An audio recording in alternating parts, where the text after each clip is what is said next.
Now, the top of the hour on the Progressive Voices channel on TuneIn presents the Green News Report. Water levels in some areas are nearly as high as they were during Hurricane Harvey. Relentless rains trigger widespread floods in Houston and southern Brazil. April 2024 was the hottest April ever recorded. Plus, folks, this is about safety, but it's also about basic fairness. President Biden unveils billions in new funding to remove and replace toxic lead water pipes. All of those long overdue billions and more straight ahead. From BradBlog.com, I'm Brad Friedman. And I'm Desi Doyen. Stand by for 6 minutes of independent green news, politics, analysis, and snarky comment. We're honored to be joined today by Ishana Gray, who owns a vegan restaurant. Supposed to be really good. I'm not into the vegan stuff, I must say, but I'm going to have to try this. Viva Las Vegas! This is your Green News Report. We're going to come and try that vegan food. I don't know if I'm going to like it. Okay, Desi Doyen, vegan?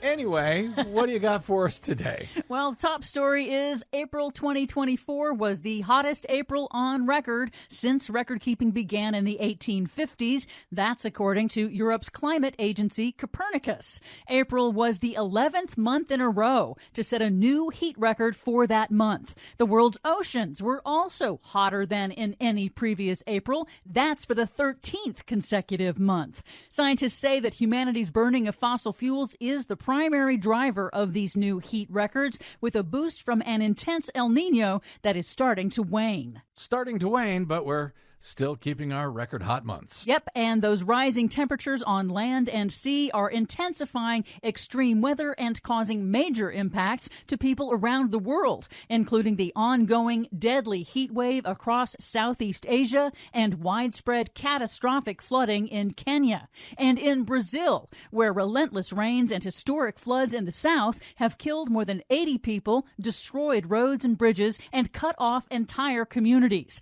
Dozens still missing, more than 20,000 displaced, electricity, water, and communications knocked out. Officials said it is, quote, one of the worst disasters that the country has registered in recent history. And that's a country that has registered a lot of disasters. In the Washington Post, Brazil's President Lula said it's the third record flood in the same region of the country in less than a year, and he blamed the devastation on the failures of the global community to respond to climate change. Yep. In Houston, Texas, flooding from days of intense storms forced evacuations, school closures, and hundreds of high water and rooftop rescues. One confirmed death as we go to air. A 4-year-old boy swept away in the floods. Some areas saw upwards of 9 inches of rain in just hours, with flood levels nearly as high as Hurricane Harvey's historic floods back in 2017.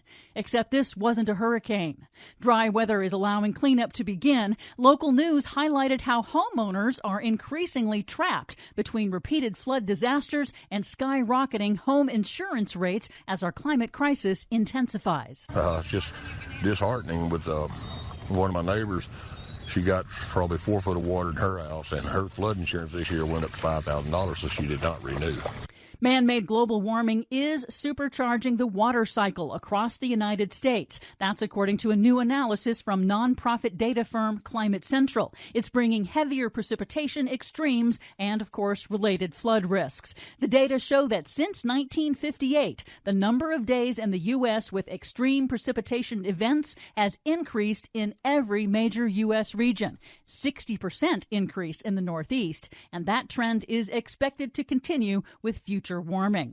Some better news. The Biden Department of Energy announced nearly $100 million in federal investment in rural communities to fund clean electricity projects from Alaska to Alabama, with funding going to install solar projects, batteries, power lines, and heat pumps. So there's that. And finally, late last week, President Biden unveiled the third round of $3 billion in federal funding to replace unsafe, toxic lead water pipes and service lines in communities across the country. Lead pipes leach toxins into drinking water that cause a spectrum of illnesses and brain damage in children. Biden has committed to replacing all lead pipes across the nation within a decade. Here he is making the announcement in Wilmington, North Carolina. There's no safe level of lead exposure, none.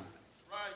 The only way forward is to replace every lead service line that connects Americans to clean water. Until the United States of America, God love us, deals with this, how can we say we're a leading nation in the world?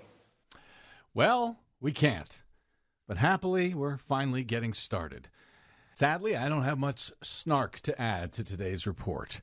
For much more on all of these stories and the ones we couldn't get to today, check out our website at greennews.bradblog.com. Find, follow, and share us planet-wide on the Facebooks, Mastodons, and sites still known as Twitter at Green News Report. I'm Brad Friedman. And I'm Desi Doyen. And this has been your Green News Report. PV brings you the best progressive audio and video in one free stream. Stephanie Miller, Tom Hartman, Randy Rhodes, David Packman, Brad Friedman, and more. Search Progressive Voices on the TuneIn app. Download the free Progressive Voices app or go to progressivevoices.com.